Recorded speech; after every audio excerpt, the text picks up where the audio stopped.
ముఖ్యమంత్రి రేవంత్ రెడ్డి రేపు ములుగు జిల్లాలో పర్యటించనున్నారు. మీడారంలో 150 కోట్ల నిధులతో జరుగుతున్న శాశ్వత పనులను స్వయంగా ముఖ్యమంత్రి పరిశీలించనున్నారు.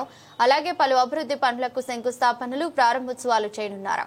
అనంతరం జాతర అభివృద్ధి ప్రణాళికలపై అధికారులతో సమీక్ష నిర్వహించి గిరిజన పూజారులు సూచించిన విధంగా ఆదివాసీ సంప్రదాయాలు, ఆలయ చరిత్ర ఉండే విధంగా గద్దెల నిర్మాణంపై ముఖ్యమంత్రి రేవంత్ రెడ్డి సమ్మక్క సారలమ్మ పూజారులతో చర్చించనున్నారు.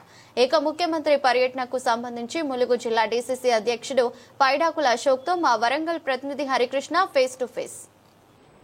మేడారం మహాజాతర పైన కాంగ్రెస్ ప్రభుత్వం ప్రత్యేక దృష్టి సారించింది. ఇప్పటికే ఇటు మేడారంలో శాశ్వత పనులు నిర్వహించేందుకు 150 కోట్లను కూడా ప్రభుత్వం కేటాయించింది. ఆ పనులను పర్యవేక్షించేందుకు స్వయంగా ముఖ్యమంత్రి రేవంత్ రెడ్డి ఇటు ములుగు జిల్లాలో పర్యటించనున్నారు. అయితే రేపు సీఎం పర్యటన షెడ్యూల్ సంబంధించి ఎలా ఉండబోతుంది, ఎలాంటి ఏర్పాట్లు చేశారో తెలుసుకునేందుకు మనతో పాటు మాట్లాడేందుకు కాంగ్రెస్ పార్టీ ములుగు జిల్లా అధ్యక్షుడు పైడాకుల అశోక్ మనతో ఉన్నారు. వారితో మాట్లాడదాం. చెప్పండి, రేపటి ముఖ్యమంత్రి రేవంత్ రెడ్డి పర్యటన షెడ్యూల్ ఎలా ఉండబోతుంది, ఎలాంటి ఏర్పాట్లు చేస్తున్నారు? గతంలో ఎన్నడూ లేని విధంగా కని విని ఎరగని రీతిలో ప్రభుత్వం ఈసారి మేడారం జాతర పనులను చాలా దగ్గరుండి సమీక్షించి చూస్తున్నారు. ఎప్పటికప్పుడు వాచ్ చేస్తున్నారు. స్థానిక మంత్రి గారు, సీఎం గారు కూడా అడిగినన్ని నిధులు ఇచ్చి మేడారంని చరిత్రలో నిలిచిపోయే విధంగా బాగా డెవలప్ చేయాలి, ఈ అక్కడ అన్ని ఏర్పాట్లు చేయించాలి, శాశ్వత పనులను చేయాలి అనే ఉద్దేశంతో ఎక్కువ నిధులు ఇచ్చి తానే స్వయంగా వచ్చి ఆ ఏర్పాట్లను ఒకసారి పర్యవేక్షించి అక్కడ ఉన్న ఏం పనులు నడుస్తున్నాయి ఏందనేది ఒక సమావేశాన్ని దగ్గరుండి చూసుకోవాలనే ఉద్దేశంతో మా ముఖ్యమంత్రి రేవంత్ అన్న గారు రేపు వస్తున్నారు. మేడారం ముఖ్యంగా మేడారంలో జరుగుతున్నటువంటి ఎలాంటి శాశ్వత పనులకు శ్రీకారం చుట్టిలు, ఎలాంటి వాటిపైన ముఖ్యంగా ముఖ్యమంత్రి రేవంత్ రెడ్డి కూడా అధికారులతో సమావేశం కానున్నారు. పూర్తి స్థాయిలో జాతర అభివృద్ధి పనుల మీద రోడ్లు అయితేనేమి, ఇంటర్నల్గా ఉన్న సమస్యలు అయితేంది, త్రాగునీరు అయితేనేది, ఏదైనా సరే కమ్యూనికేషన్ రవాణా సౌకర్యానికి అనుగుణంగా అక్కడ బస చేసే విధంగా, ఇంకొకటి ముఖ్యంగా టెంపుల్లో పురాతనమైన వారి అంటే గిరిజన సాంప్రదాయాలకు అనుగుణంగా వారి సూచనల మేర ఆలయం కూడా అభివృద్ధి చేయించడానికి ఎక్కువ శాతం డబ్బులని కేటాయించడం జరుగుతున్నది. వాళ్ళ సాంప్రదాయాల మేరకు వారి పూజారులు మరియు ఆదివాసీ సంఘాలు వారి యొక్క వాళ్ళ సాంప్రదాయాన్ని కాపాడుకుంటూ అక్కడ డెవలప్మెంట్ అనేది ఇంకా ఎక్కువ చేయడం జరుగుతున్నది. ముఖ్యంగా ఇప్పటికే ఇటు సమ్మక్క సారలమ్మ గద్దెల నిర్మాణాన్ని కూడా మార్పులు చేస్తున్న పరిస్థితి కనబడుతుంది. అయితే గిరిజన ఆదివాసీ సంస్కృతిని కాపాడే దిశగా మీ కాంగ్రెస్ ప్రభుత్వం ఒక వైఖరి ఎలా ఉంది వాటిపైన? తప్పకుండా మా రేవంత్ అన్న గారే కాదు, సీఎం గారే కాదు, మా రాహుల్ గాంధీ గారికి కూడా ట్రైబల్స్ అంటే ఒక ప్రత్యేకమైన అభిమానం. అందువలనే గిరిజన జాతరని, ఒక ఆసియాలోనే అతిపెద్ద గిరిజన జాతరని ఇంకా పెద్దగా చేయాలి, ఆ తల్లుల యొక్క మహత్యాన్ని ప్రజలందరికీ తెలియజేయాలి, ఇది ఒక గొప్ప జాతరగా అందరికీ తెలవాలి అనే ఉద్దేశంతో వారి సూచనల మేరకు అది అక్కడున్న అయ్యగారులు ఉన్న వాళ్ళ సాంప్రదాయాల మేరకే ఎక్కువ డెవలప్మెంట్ చేయడానికి ప్రయత్నం జరుగుతున్నది. చాలా పద్ధతిగా సాంప్రదాయబద్ధంగా అద్భుతంగా డెవలప్ అవుతున్నది. భవిష్యత్తులో కొన్ని వేల సంవత్సరాల తర్వాత కూడా ఈ యొక్క ప్రభుత్వాన్ని గుర్తు చేసుకునే విధంగా ఈరోజు కాంగ్రెస్ పార్టీ ఆనాడు మా సీతక్క మంత్రిగా ఉండి, రేవంత్ అన్న సీఎంగా ఉండి మేడారంకు ఇన్ని నిధులు ఇచ్చిండ్రు, ఇంత అద్భుతంగా మన తీర్చిదిద్దిండ్రు అని ఇంకొక 1000 సంవత్సరాల తర్వాత కూడా ప్రజలు మాట్లాడుకునే విధంగా శాశ్వతంగా అభివృద్ధి పనులను ఈరోజు చేయడం జరుగుతున్నది. గతంలో కూడా మాకు మేడారంతో మా రేవంత్ అన్న గారికి, సీఎం గారికి కూడా మంచి అనుబంధం ఉంది. మేడారం నుంచే పాదయాత్ర స్టార్ట్ చేసిండ్రు, ఈరోజు రాష్ట్రాన్ని తీసుకొచ్చిండు, ప్రజలందరినీ కాపాడుతున్నాడు. అదే మంచి సంకల్పంతో ఆ తల్లులకు ఏదో చేయాలి, మనం ఎక్కువ శాశ్వతమైన అభివృద్ధి చేయాలి, ఇక్కడికి వచ్చి ప్రజలు ఎవరు ఇబ్బంది పడద్దు, అన్ని వసతులు వాళ్ళకు కల్పించాలి అనే ఉద్దేశంతో ప్రభుత్వం ప్రత్యేక శ్రద్ధ పెట్టి చాలా పద్ధతిగా అధికారులను కూడా ఎప్పటికప్పుడు అక్కడ ఉంచి మంత్రి గారు స్వయంగా నిలబడి పర్యవేక్షించుకుంటూ జాతర పనులను చేస్తున్నారు. ముఖ్యంగా గతంలో పాదయాత్ర సమయంలో ముఖ్యమంత్రి స్వయంగా మేడారంకు వచ్చిండు. ప్రభుత్వంలోకి వచ్చిన తర్వాత ముఖ్యమంత్రి హోదాలో కూడా సమ్మక్క సారల తల్లులను కూడా దర్శించుకున్నారు. ఇప్పుడు మరలా 150 కోట్లు ఇచ్చిన తర్వాత కూడా ఆ పనులను పర్యవేక్షించేందుకు వస్తున్న నేపథ్యంలో కాంగ్రెస్ పార్టీ జిల్లా అధ్యక్షుడిగా మీరున్నారు. ములుగు జిల్లా అభివృద్ధి పైన ఎలాంటి ఇంట్రెస్ట్ చూపుతున్నారు, ఎలాంటి ఆకాంక్ష చూపెట్టబోతున్నారు? తెలంగాణలో కాంగ్రెస్ సర్కార్ వచ్చిన దగ్గర నుంచి అభివృద్ధి పరుగులు పెడుతున్నది. అందులో ముఖ్యంగా ఈ సమ్మక్క సారలమ్మలు తల్లులు కొలువైన ములుగు జిల్లాగా మేడారం డెవలప్మెంట్ మీద ప్రత్యేక దృష్టి పెట్టినరు. అట్లనే ములుగు జిల్లా కూడా అభివృద్ధి పథంలో నడుస్తున్నది.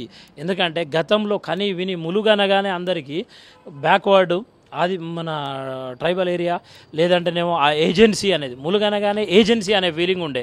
కానీ ములుగంటే ఇవాళ వెలిగిపోయే స్థాయిలో ఉన్నది. రాష్ట్రంలోనే మేము మా ములుగు జిల్లా దేనికి తక్కువ కాదు, మేము అందరికీ ధీటుగా డెవలప్మెంట్ అవుతున్నాం అనే విధంగా ఈరోజు మా మంత్రి గారు డెవలప్మెంట్ చేస్తున్నారు. ఇక్కడ టూరిజంకు కొన్ని వేలాది మంది, ఎవ్రీ సండే అయితే హైదరాబాద్ నుంచి కొన్ని వేల మంది టూరిస్టులు వస్తున్నారు.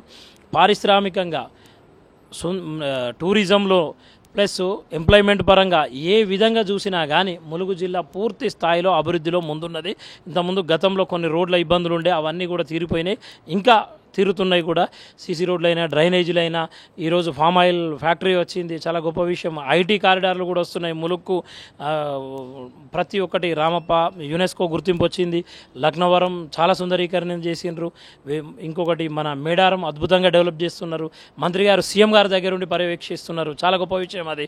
మల్లూరు లక్ష్మీ నరసింహస్వామి టెంపుల్, ఇంకా బొగతా వాటర్ ఫాల్స్, ఇట్లా చెప్పుకుంటూ పోతే ములుగు అంటేనే ఒక టూరిజం హబ్. అందుకే ములుగు టూరిజం హబ్కు టూరిజం విలేజే కడుతున్నారు.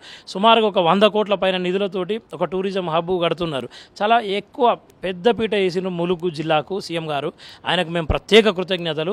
మా అదృష్టం ఏంటంటే మాకు ఒక బాగా వర్క్ చేసే మంత్రి గారు ఉన్నారు. మా నియోజకవర్గానికి తెలుసు కదా, 108 లాంటి మంత్రి గారు ఉన్నారు మాకు, సీతక్క గారు. కాబట్టి మాకు ఎటువంటి ఇబ్బంది లేదు. ములుగు జిల్లాని రానున్న 3 ఏళ్లలో సీతక్క గారు ఒక అద్భుతమైన నియోజకవర్గంగా, ములుగులో అంటే ఇక్కడ లేనిదే లేదు, ఇక్కడ దొరకందే లేదు అన్నట్టుగా, ఇక్కడ ప్రజలకు కూడా తాగునీటికి, సాగునీటికి, దేనికి కొదవ లేకుండా, ఏ సమస్య లేకుండా ములుగుని అభివృద్ధిలో పరుగులు పెట్టిస్తున్నారు. కాబట్టి ఈ విషయంలో మేము గవర్నమెంట్కి కానీ మా మంత్రి గారికి మేమందరం ప్రత్యేక కృతజ్ఞతలు తెలియజేస్తున్నాం. చివరిగా రేపటి ముఖ్యమంత్రి పర్యటనకు సంబంధించి ఎన్ని గంటలకు ముఖ్యమంత్రి రేవంత్ రెడ్డి మేడారం జరుపుకుంటారు? షెడ్యూల్ ఎట్లా ఉండబోతుంది? రేపు ముఖ్యమంత్రి గారు సుమారుగా 12:30 నుంచి 1 గంట మధ్యలో వస్తారు. తను వచ్చాక ఒకసారి అక్కడ అధికారులతోటి ఆలయ డెవలప్మెంట్ పనులు ప్లస్ ఆ చుట్టుపక్కల జరుగుతున్న అభివృద్ధి పనులను గురించి ప్రత్యేకంగా సమీక్ష పెట్టుకున్నారు. ఒక రివ్యూ మీటింగ్ ఉన్నది. మంత్రి గారు, మా ఇన్ఛార్జి మంత్రి గారు పొంగులేటి అన్న గారు, సురేఖక్క గారు, ఎండోమెంట్ మినిస్టర్ గారు, మా సీతక్క గారు, అందరూ. మా సీతక్క గారు ఆల్రెడీ 3 రోజుల నుంచి అక్కడే ఉన్నారు, ఉండి అన్ని కార్యక్రమాలన్నింటినీ దగ్గరుండి పర్యవేక్షిస్తున్నారు. అనుక్షణం సీతక్క గారు పనిచేయడం అంటే పని చేసుకుంటూ చేపిస్తారు, అంత స్టాండర్డ్గా ఉంటారు, అంత ఎక్కువ వర్క్ చేస్తారు, వర్క్ మీద కూడా అంత ఫోకస్ పెడతారు. అందరూ దగ్గరుండి ప్రతి ఒక్క పనిని సమీక్షిస్తున్నారు. రేపు ముఖ్యమంత్రి గారు వచ్చాక రివ్యూ మీటింగ్ తీసుకొని ఇంకా ఏమైనా డెవలప్మెంట్స్ చేయాలన్నా, ఇప్పుడు ఏం జరుగుతున్నాయి, మనం ఏమిస్తున్నాం అనేది పూర్తి స్థాయిలో ఒక రివ్యూ జరుగుతుంది. రానున్న కాలంలో ఇంకా రేవంత్ అన్న గారు ఇంకా అద్భుతమైన పనులు చేస్తారు, ఇంకా డెవలప్మెంట్ పనులు చేస్తారని మేము అందరం ఆశిస్తున్నాం. ఆ తల్లుల దయ కూడా కాంగ్రెస్ గవర్నమెంట్కు, ముఖ్యమంత్రి రేవంత్ అన్న గారికి ఎప్పుడు ఉండాలని కోరుకుంటున్నాం. మేడారం జాతర రాకముందే ఇటు ప్రభుత్వం అయితే అక్కడ శాశ్వత పనులు చేపట్టేందుకు శ్రీకారం చుట్టిన నేపథ్యంలో స్వయంగా శాశ్వత పనులను పర్యవేక్షించేందుకు కూడా ముఖ్యమంత్రి రేవంత్ రెడ్డి మేడారంకు వస్తున్నారు. రేపు ఉదయం ప్రత్యేక హెలికాప్టర్ ద్వారా ఇటు మధ్యాహ్నం సమయంలో మేడారం చేరుకుంటారు. అక్కడ మేడారంకు చేరుకున్న తర్వాత అక్కడ ఉన్నటువంటి గిరిజనుల ఏదైతే పూజారులు ఉన్నారో పూజారులతో పాటు ఇటు అధికారులతో సమీక్షా సమావేశం కానున్నారు. అక్కడ జరుగుతున్నటువంటి శాశ్వత అభివృద్ధి పనులకు సంబంధించి కూడా కొన్ని ఇటు శిలాఫలకాలు శంకుస్థాపన కూడా చేస్తారని కూడా చెప్తున్నారు. అయితే గత ప్రభుత్వాలు ఇటు మేడారం జాతరను అభివృద్ధి చేయడం మర్చిపోయిన నేపథ్యంలో కూడా ఇటు ముఖ్యమంత్రి గారు స్వయంగా 3 దఫాలుగా ఇటు మేడారం జాతరకు వచ్చిన నేపథ్యంలో ఇటు సమ్మక్క సారక్క తల్లులకు ఇటు మా ముఖ్యమంత్రి గారికి అనుబంధం ఉన్న నేపథ్యంలో కూడా శాశ్వత పనులకు 150 కోట్లు కేటాయించడమే కాకుండా జాతరకు ముందే ఆ పనులు జరిగే విధంగా దృష్టి సారించడమే కాకుండా ఆ పనులను దగ్గరుండి పర్యవేక్షించి ఆ పనుల ఏ విధంగా కృషి చేయడం అనేది చాలా సంతోషం అన్న విషయం అంటూ కూడా చెప్తున్నారు. అయితే రానున్న రోజుల్లో ములుగు జిల్లాను నెంబర్ 1 అభివృద్ధి పదంలో నడిపించేందుకే మా మంత్రి సీతక్కతో పాటు ముఖ్యమంత్రి గారు ఆర్నిశలు కృషి చేస్తున్నారంటూ కూడా ఇటు కాంగ్రెస్ పార్టీ జిల్లా అధ్యక్షులు పైడాకుల అశోక్ గారు అయితే చెప్తున్న పరిస్థితి అయితే ములుగు జిల్లాలో ఉందని చెప్పవచ్చు. Video journalist Sudheer Tarakrishna, A6 news, Mulugu జిల్లా.